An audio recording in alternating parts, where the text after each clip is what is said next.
All right, I want to welcome you to our discipleship video. It's so good to be with you for another week. We are here in Philippians chapter 4, continuing to look at joy. And this is a letter of joy that Paul writes to the church. And so we're concluding the study today on Philippians, but we have some good things to share today. Last week we started in chapter 4 and explored how God's peace plays a role in our ability to live in joy. And so in it, Paul calls us to be devoted in prayer and to be mindful of what we choose to dwell on. So he calls us to the discipline of growing in prayer and trust in the Lord, and also in the discipline of making sure that our thoughts are subject to Christ, as Paul says elsewhere in his letters. To make sure that they're captive for Christ and that they're dwelling upon things of the Lord and not things that are negative and unhealthy for us. So we continue to practice these things in our life. And as we move on into chapter 4, we're going to move into verses 10 through 13. So I'd invite you to turn there if you have your Bible with you. We're going to talk today about God's power and the role that God's power plays in our life and how it frees us to experience joy. All right. So let's go ahead and read these words. As we do, and we move into verse 10, not chapter 10. We see that one of the reasons of why Paul wrote this letter, the church at Philippi sent some members of the church along with a financial gift to Paul. They wanted to support Paul in the needs that he had. Paul was in prison and had no way to make money, didn't have any resources with him. And so they sent these as a way to support Paul in his ministry. And Paul's response to the church was, "Thank you, kind of."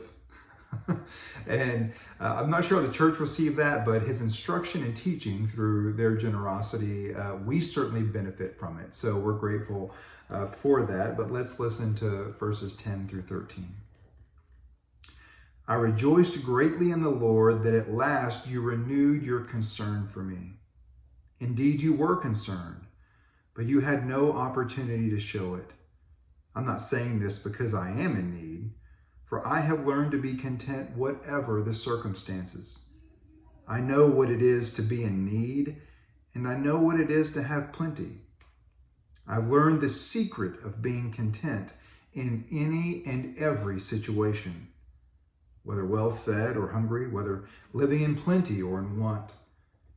For I can do all this through him who gives me strength."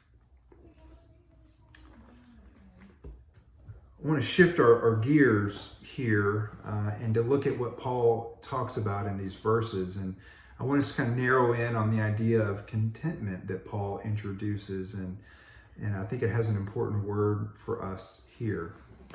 When the Bible talks about being content, it often talks about contentment as kind of this sense of satisfaction deep within, that there's kind of this inner peace and that must be there for to live in joy. Now, the word that Paul uses here for contentment in the Greek literally means contained. And it's this idea of kind of self-contained, that you already have all the resources that you need, that there isn't any other need outside of that which you already possess. That's an interesting idea considering where Paul is. Paul's in prison and has literally nothing, right? And yet Paul says, look, I have contained within me all that I need. I wonder what this says about Paul's source of contentment. I wonder what this tells us about Paul's true source of contentment. You can pause the video and have some discussion in those you're with.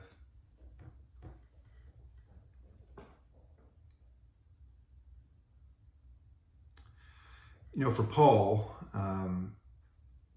I think Paul's source of contentment was Christ himself. That he already possessed everything he needed because he had Christ.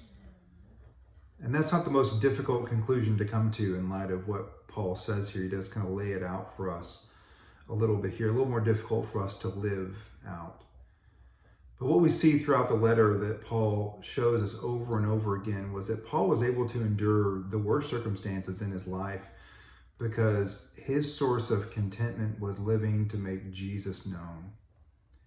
And for Paul, it doesn't matter whether he's in prison. It doesn't matter whether people are preaching Christ and it causes him more suffering. He says it doesn't matter because I'm living for Christ. My source of contentment is to know Christ and to make Christ known. That's the source of Paul's contentment. And he already had that. He didn't need anything else. Being honest with ourselves and with one another, I want to ask you, I wonder what the source of your contentment is. What would you say is the greatest source of your contentment? What do you draw upon for satisfaction and joy? I want you to stop the video and to spend a few minutes having that conversation together.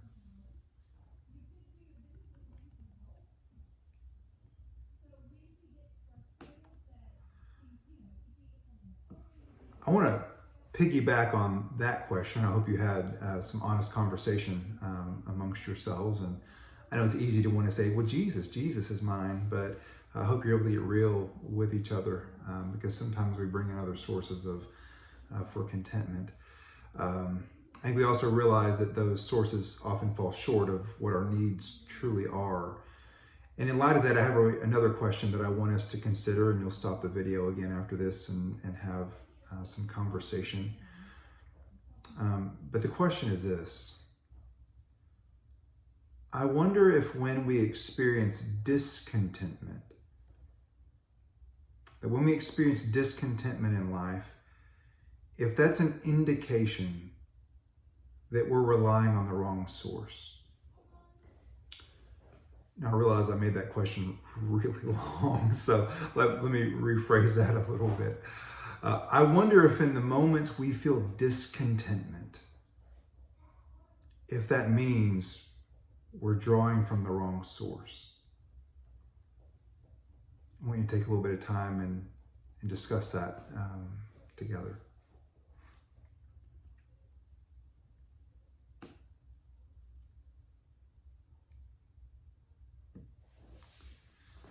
We're coming back online. I think it's hard for us to live in true contentment and joy when we have the wrong source.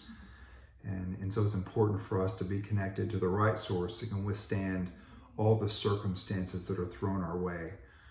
What Paul shows is that when Jesus is a source of your contentment, we'll get it right there, that you can endure all things in all circumstances. And something to live into for us, for sure. Well, I want us to look at the secret of contentment that Paul has, because this is something we want to look at. If we're studying contentment, we want to look at the secret of what Paul shares for us here. And Paul begins to reflect on his life here in verses 11 and 12, and he gets to the secret in verse 13. And here's what Paul says. Paul says, look, I know what it's like to experience all things good and bad. I know what it's like to be, well-fed. I know what it's like to be hungry. I've lived this story, right? I know what it is to be in poverty. I know what it is to have plenty. This is Paul's life he is talking about here. But he says, this is what I have learned from life and what I've learned from being a disciple of Jesus. And let's read verse 13. I can do all of this through him who gives me strength. Now, we often love this passage. Philippians 4:13 is among one of our favorites, and we like it because we think of it as this kind of like motivational tagline, like I can go do anything, right? And God will give me the strength to do it. And we feel like it's a go achieve your dreams kind of rah-rah verse. It's not what Paul's saying here, actually. That's not the message. It's actually, I think, deeper than that. And it's really about the power to be content and where that power comes from. And so in thinking of this, I wonder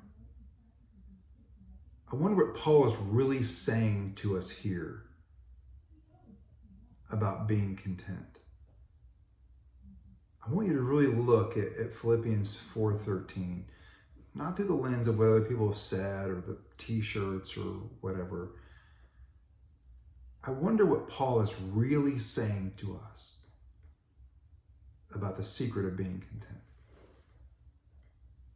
I want you to pause the video and have conversation.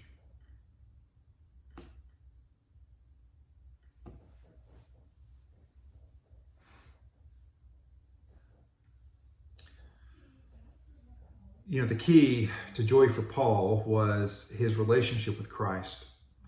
I think Paul could be content and he could confidently say, I don't need anything because I already have everything in Christ. I wonder if we could say that.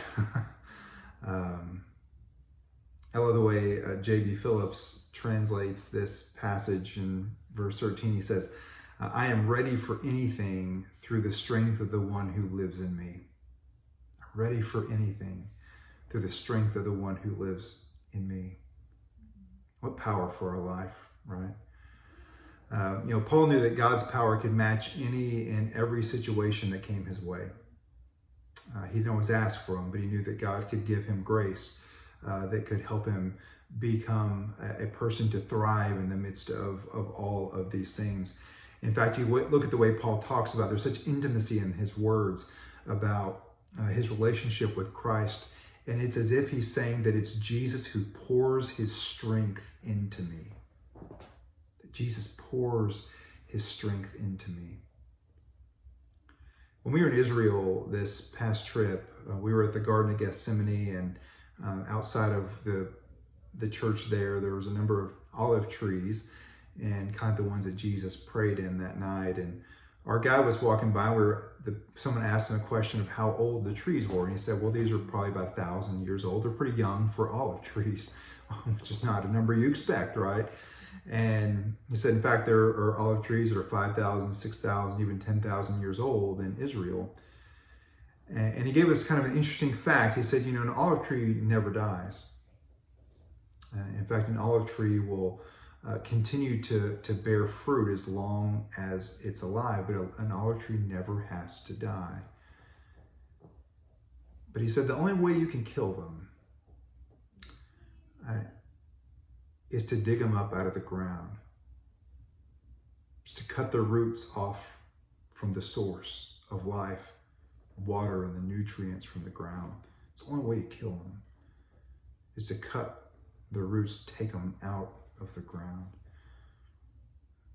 We'll close the video after this last question, and y'all can have prayer on your way out. But I want us to think about that image. That olive tree will continue to live as long as it's tied to resources, but to kill it, you have to take it out of its resources. Otherwise, it'll just keep going and going. And the question I have for you is this, and after you get done, I want you to pray. And I wonder what this image says to us about living out of Jesus' strength. What does the lesson of the olive tree have to tell us about us living out of Jesus' own strength? Thank you for checking in with us, and pray you're blessed in your conversation together.